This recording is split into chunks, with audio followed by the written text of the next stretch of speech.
quite the big area, actually. And oh boy, Morrigan is like really remote to us. Hey there. What do you need? Do you want to talk about Duncan? You don't have to do that. I know you didn't know him as long as I did. Oh. But he was like a father to you, I guess. I understand. I should have handled it better. Duncan warned me right from the beginning that this could happen. Any of us could die in battle. I shouldn't have lost it, not when so much is riding on us, not with the Blight and everything. I'm sorry. It's okay to mourn. No harm done, Alistair. I'd like to have a proper funeral for him.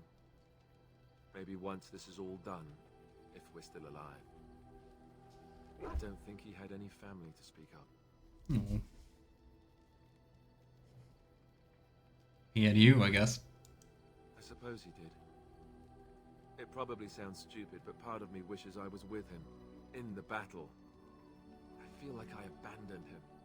Then you would be dead as well. Yeah. Option 3. You know, he saved your life by sending you to the tower. Yes. I know. I think he came from High Ever. Or so he said. Maybe I'll go up there sometime. See about putting up something in his honor. I don't know. Have you had someone close to you die? Uh-huh. Not that I mean to pry, I'm just... Like, my entire family? Oh, cause I mean... I guess our brother also perished in the battle, right? Damn, didn't think about that. My entire family was murdered just recently. Oh, of course. How stupid of me to forget. Here I am going on and on about Duncan, and you... I am so sorry. Thank you. Don't be. Really, I mean it. It was good to talk about it, at least a little. Maybe I'll go to High Ever with you when you go. I'd like that. So would he, I think. Guy who made me Grey Warden against my will. What do you need? I'd like to ask you something. Ask away. What can a Templar do, exactly? Essentially, they're trained to fight. The chantry would tell you that the Templars exist simply to defend. But don't let them fool you. They're an army. The other main purpose for a Templar is, of course, to hunt mages. To that end, we train in talents that drain mana and disrupt spells. So, Templars use magic themselves? You could call it that, sure. The chantry doesn't look on it the same way. Of course they don't. Since really our talents only work on mages. Against a regular person, I'm just a guy in a metal suit. Like, specialized magic is still magic, right? Well. So, couldn't others learn these talents too? Perhaps. But there usually isn't much of an opportunity. The chantry keeps a close rein on its Templars.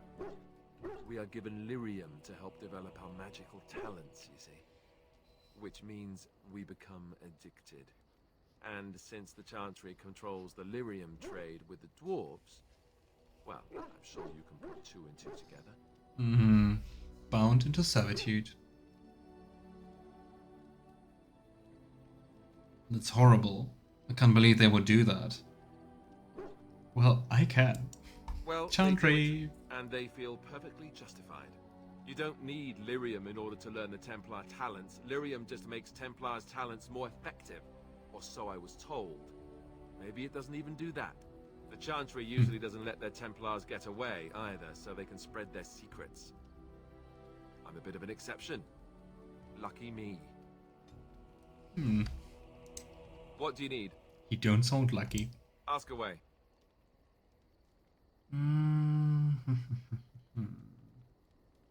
I mean, about the Grey Wardens we already asked. But we have still 2 more things we can do. So, how did you become a Grey Warden? Same way you did. You drink some blood, you choke on it, and pass out. You haven't forgotten already, have you? Good times. Haha, very funny. I do my best. What can I say? Let's see, I was in the chantry before. I trained for many years to become a Templar, in fact. That's where I learned most of my skills. You don't seem like the religious sort. You're telling me I was banished to the kitchens to scour the pots more times than I can count. And that's a lot. I can count pretty high. The Grand Cleric didn't want to let me go. Duncan was forced to conscript me, actually, and was she ever furious when he did. I thought she was going to have us both arrested. I was lucky.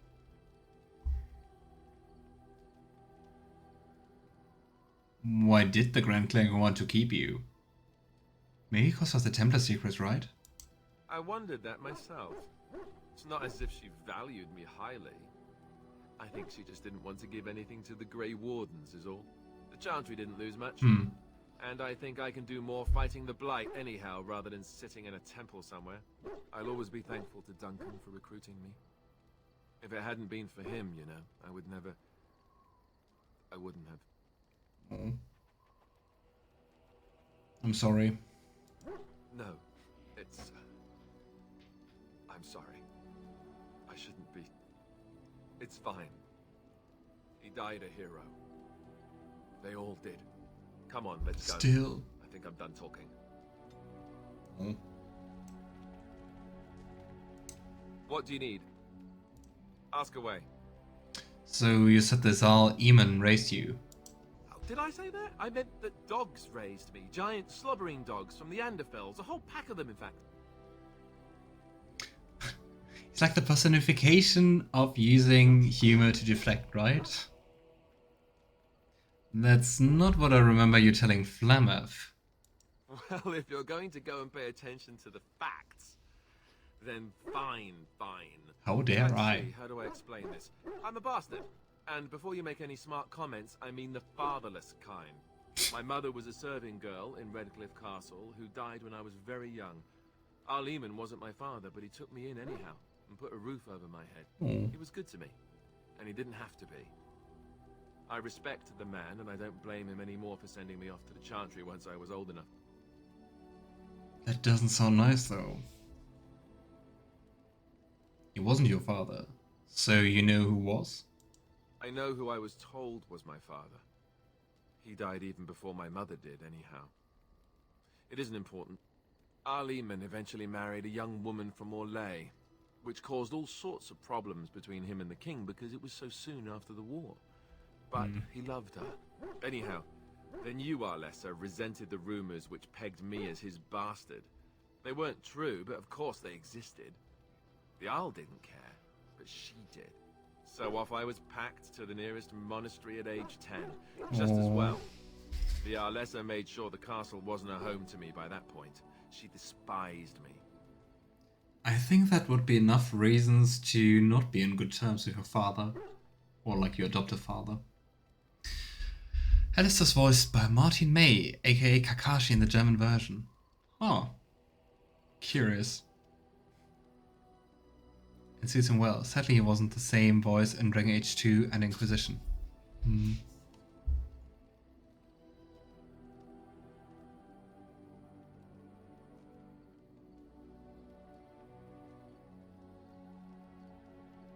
Really sounds like a rough childhood.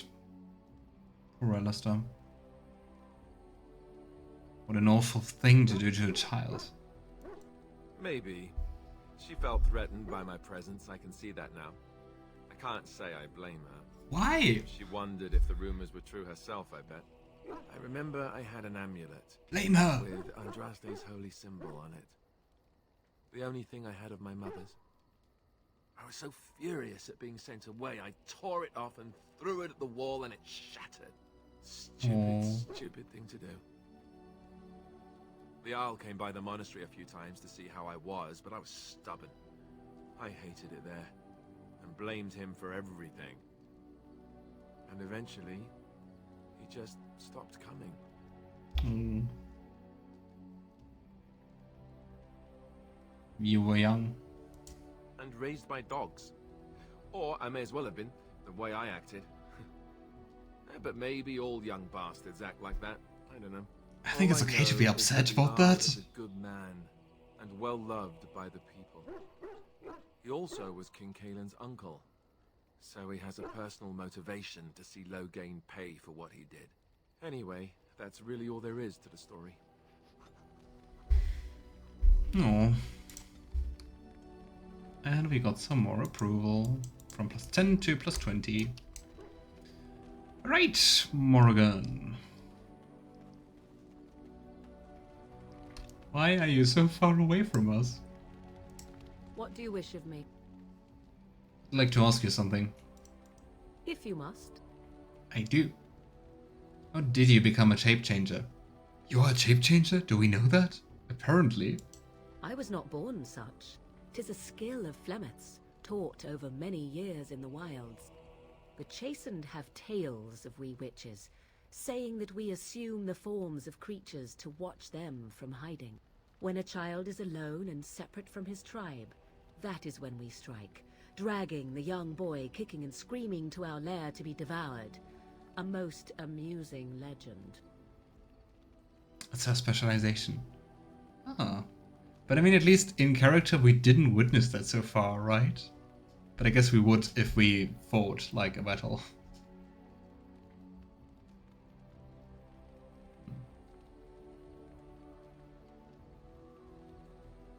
Your mother has been doing this for a long time then. Changing her form, certainly. Devouring lost children, I cannot say. She has not done it in my experience, though in truth my lifespan is but a fraction of her own. Why do you ask? Is there something specific you wish to know? Oh, everything. Can anyone become a shape changer? Anyone with sufficient will. But the act of transformation is a magical one. 'Tis a spell and thus requires a mage's talents. If you had a notion to learn such a skill for yourself, sadly, you must remain disappointed. You need to be a mage. Can you change into other human forms as well? The form of an animal is different from my own. One may study the creature, learn to move as it does, think as it does.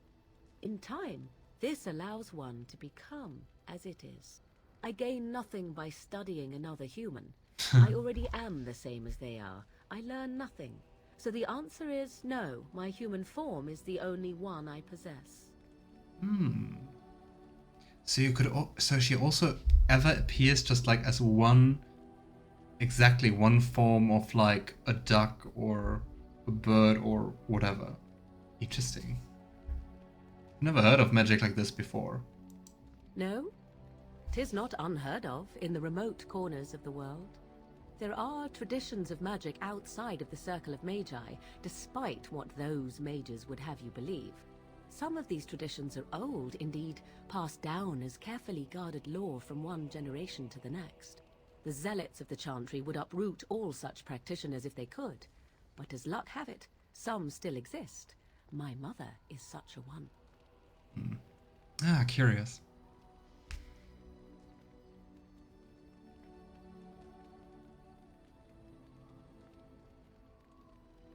That's good. Such traditions need to be preserved. Fuck the chantry. I am surprised you think so. Still, 'tis a pleasant thing to hear. Do you spend a lot of time as an animal? There were nights when the wilds called to me, 'tis true. You look upon the world around you and you think you know it well. I have smelled it as a wolf, listened as a cat, prowled shadows that you never dreamed existed. But my life is as a human. I am under no illusions to the contrary. I mean, you could spend like most of your life as an animal, right? And what do other animals think of you when you're changed? Which is a very good question. They do not shy away from me. To their senses, I believe I seem like any other of their species. As to what they think, I truly cannot say. Just as I am still human, no matter my form, they are still animals. Thus they cannot speak, even were I to ask. That's all I wanted to ask. Indeed. Have you an opinion on my abilities, then? Am I an unnatural abomination to be put to the torch? Yes. Always. That would just make you angry, I think. I think your abilities sound quite useful.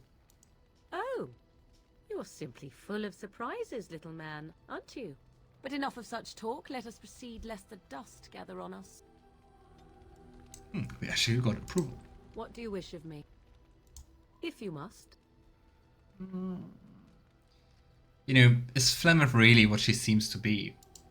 Well, that depends, does it not? What does she seem to be? A nutty old bat. An old woman?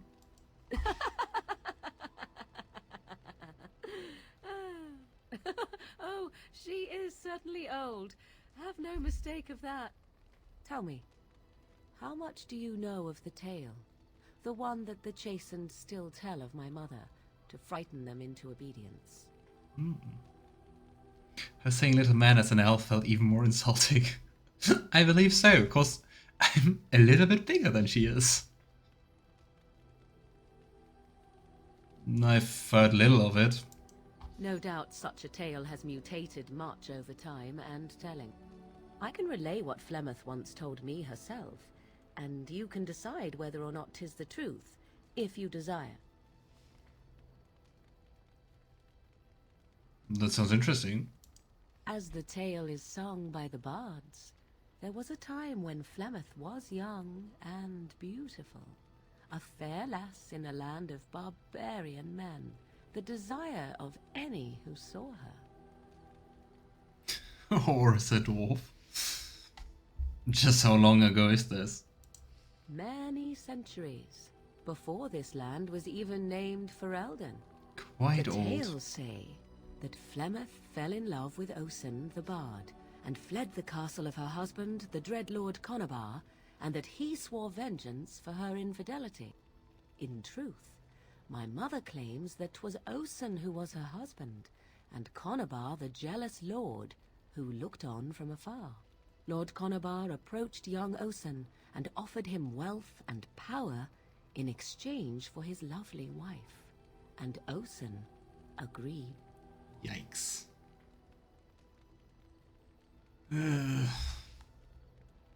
He sold his wife to another man. The life of a bard is a poor one, and love fades in the wake of hunger. 'Twas Flemeth who suggested the arrangement. Such an All odd would have been woman. well had Lord Conabar kept his end of the bargain. But he was a foul man who bargained with coin he did not possess. Osen was led off to a field and slain, left for dead. Flemeth spoke to the spirits and learned of the deed, and swore revenge. I mean, so far it could be fitting to what Flemeth tells us in Inquisition, right? Also, like, speaking to the spirits.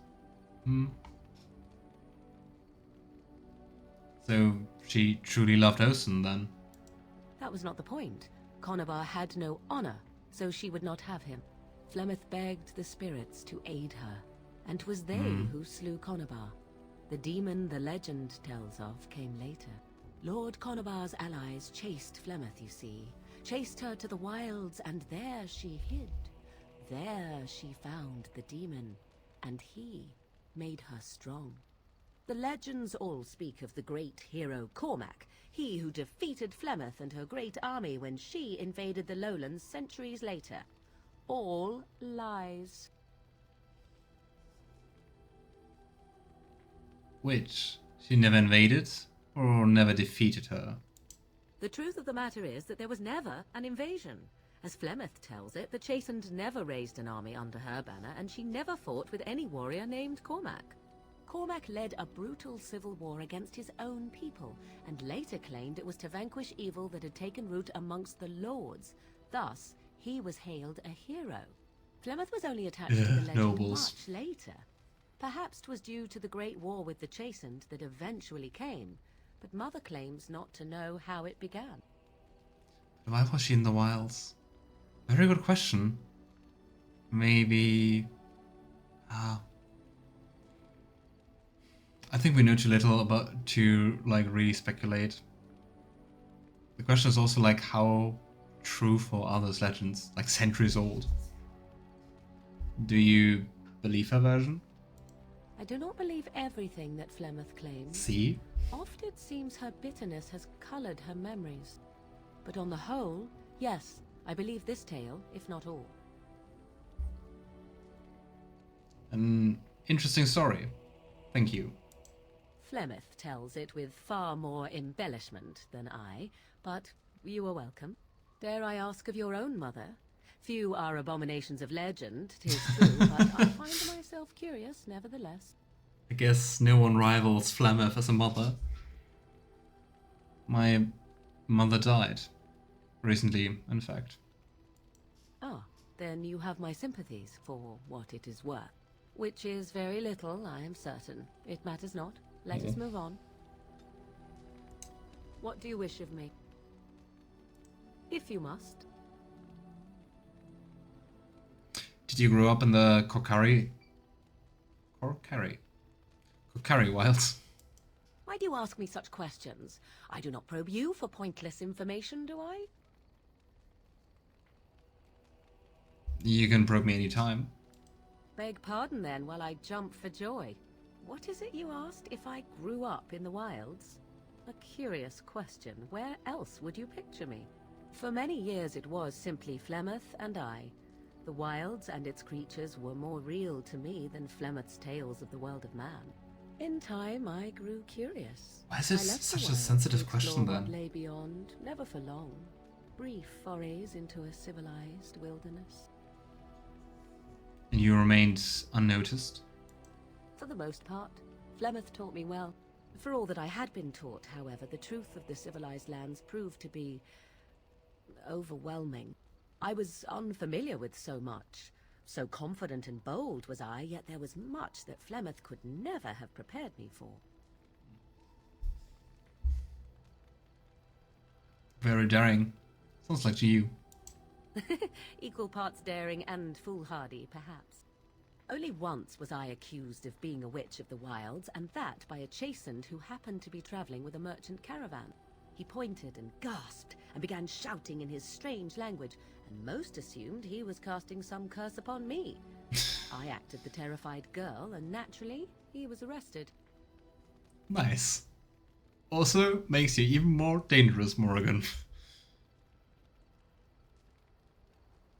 That was quick thinking. Men are always willing to believe two things about a woman. One, that she is weak, and two, that she finds him attractive. I played the weakling and battered my eyelashes at the captain of the guard. Child's play. The point being that I was able to move through human lands fairly easily. Whatever humans think a witch of the wild looks like, 'tis not I. Not that I did not have trouble. There are things about human society which have always puzzled me, such as the touching. Why all the touching for a simple greeting? But I mean, she gives me lots of witchy vibes. She does look like the Witch of the Wilds. Like an attractive Witch of the Wilds, sure, but still. Touching, like, handshake? To begin with, yes. What is the point of touching my hand? I find it an offensive intrusion. There were many nuances that Flemeth could never tell me of. When to look into another's eyes. How to eat at a table. How to bargain without offending. None of these things I knew. I still do not understand it all, truth be told, but then I gave up long ago any hope of doing so. When I returned to the wilds last, I swore to Flemeth that I had no intention of leaving again. And then Inquisition, you met her at High Court. Quite some change.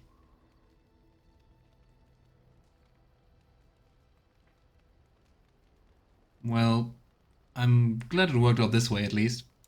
Yes? Let's ignore the entire Darkspawn threat and the presence of a simpleton as your only other Grey Warden ally, then. Not that I lack appreciation for the intent of your comment. Thank you. Well, let's get on with it before the ground opens up and swallows us, yes? Okay. Huh, new ability. Why did we get a new ability? Ah, I think because we passed the threshold. And she's not interested. Yeah, skill acquired. Here. Inspired by your leadership, this party member has gained a minor bonus to magic. Neat. Yes? Just a little bit kinder. I'd like to ask you something. So, full of questions, are you? Have you ever been hunted by the chantry? You are very cute to ask so many questions. I think after that question we are going to do something else. So we have like some questions for later in the game.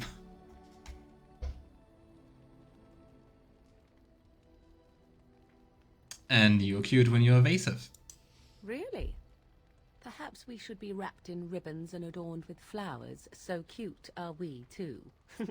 My mother has been hunted from time to time, yes, by Templar fools like Alistair, which should tell you how successful they generally were.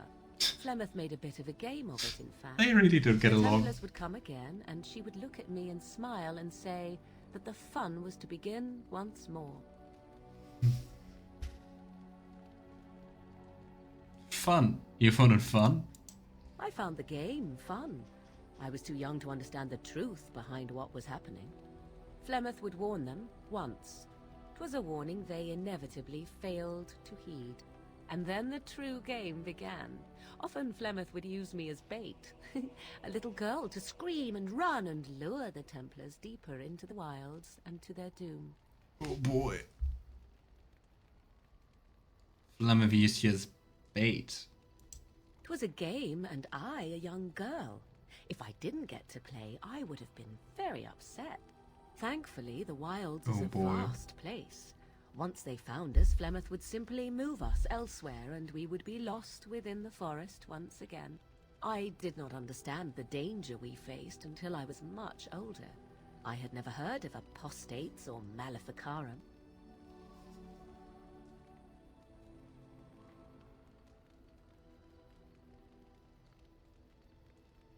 What exactly is an apostate? You do not know. The zealots use that word for any magic they do not control. The chantry sees any mages not leashed to the circle of magi as apostates. And apostates could become maleficarum, Abominations. evil mages that resort to blood magic and become demon-enslaved abominations. It may even be true. Still, those of us who prefer freedom see no reason to submit. Which is understandable that you don't want to live in the circles. If I were a mage, I might think the same. Thank you for small favors, then, at the very least. Enough of this talk. Let us return to the task at hand. Alright.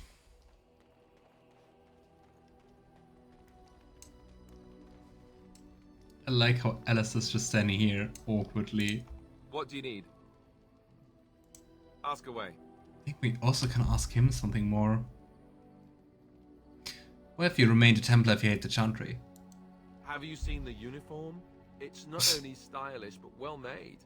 I'm a sucker for good tailoring. The gold and red is really nice. You can talk with your dog? We have to do that.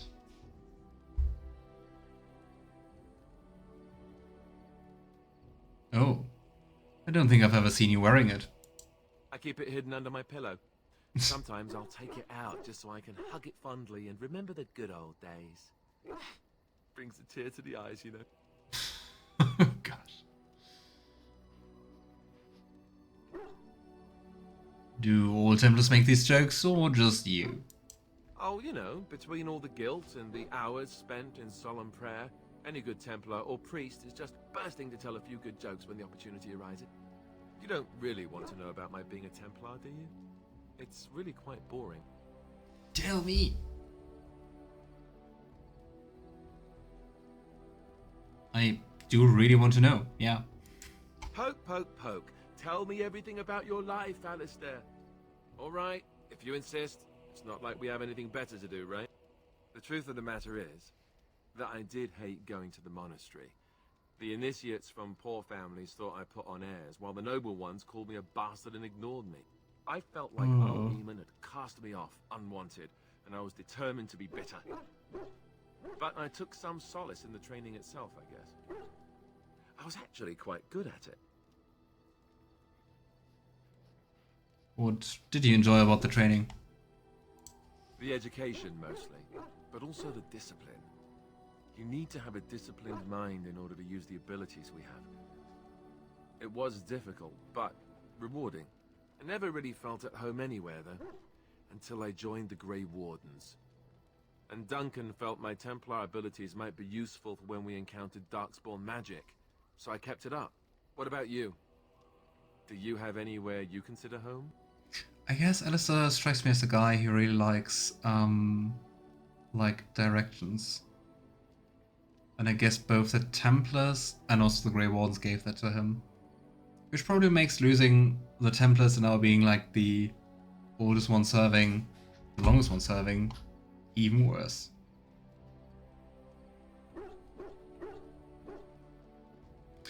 Well, home is wherever my camp is. We're travelers now. We won't always be traveling like this, you know. Once the war is over, once the Blight is... well, a time will come when we'll have to think about having a real home again. I lost my home. Seems like a far ways off. And I suppose the Grey Wardens are gone for good. Either way.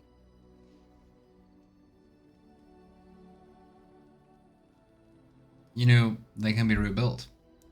I suppose you're right. We can create new Grey Wardens, but we'll never get back those we lost. I wonder if it would ever feel the same. Anyhow, Probably now I've not. sidetracked us.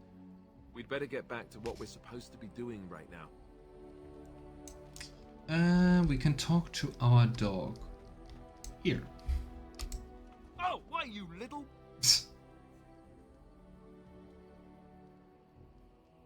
What? Your furry friend here took offense at me getting near his food. He snapped at me, look.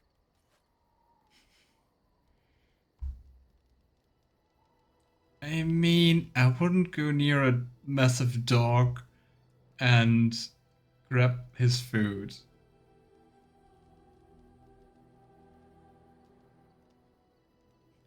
It was just a warning, you could have taken a hand off. Teach that silly Alistair lesson. The answers are nice.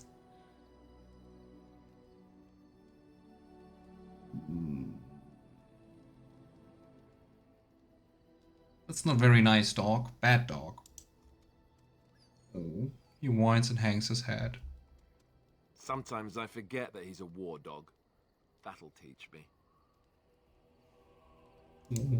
I once heard a really old legend about how the Hound warriors in the days of the old tribes would feed their Mabari the flesh of the vanquished. What kind of stories are you telling my Well, dog? that's what I heard anyway. It would sometimes be human flesh. He just got Oh, bitten like by my dog. What are you difference. doing? For all you know, maybe you've already been fed something. Someone. Oh. Horror stories for our dog. And listen to Alistair. He's full of rubbish. Hey! Oh. Ah.